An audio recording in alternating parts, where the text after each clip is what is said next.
KX News. The owner of the largest shopping malls in both Bismarck and Minot is running out of money, and bankruptcy is looming on the horizon. It's a problem facing malls across the country because of the COVID-19 pandemic. KX News reporter Robert Sir has the story.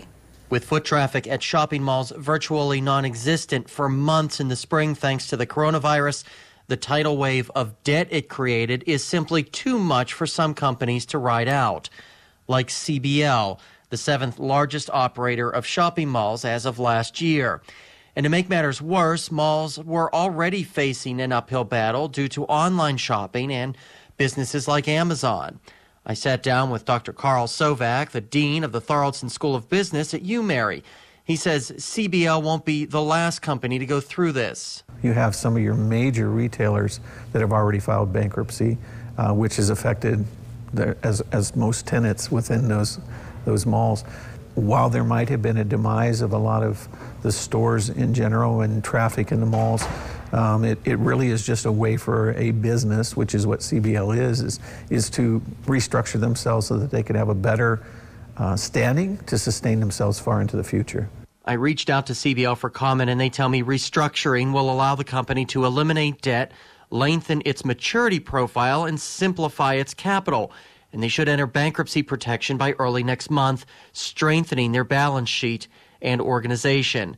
But that bankruptcy could still result in selling some of their more than 100 properties in 26 states.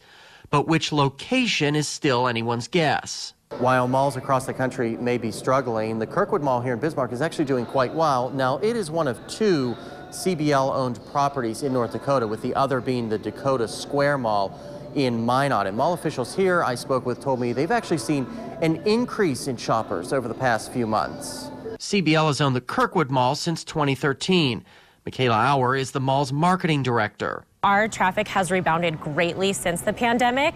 You know, we've seen a little bit decrease over last year, but a lot of the people that are coming in are shopping, which is awesome. So our conversion rates are very high right now. And if you're concerned about CBL and the mall as we head into the holiday season, there's really nothing to worry about. No, it has no impact on the mall's operations. So we're continuing as normal. It's also important to note whoever takes ownership of the mall in the future, whether it be CBL or someone else, will not close it, as the mall employs 1,000 to 2,000 jobs and contributes greatly into the local economy. The shopping experience is a social engagement, and that's really what malls or any type of shopping aspects have to take on, is what do consumers want? I think that's what you're going to be seeing, is a lot more of these malls trying to find those lures of people that will bring them into a social engagement, and that's what's going to help them survive. Reporting for KX News in Bismarck, I'm Robert Sir. And mall officials tell us they are still working out details for the holiday season, such as if Santa will be around or not. Farmers and ranchers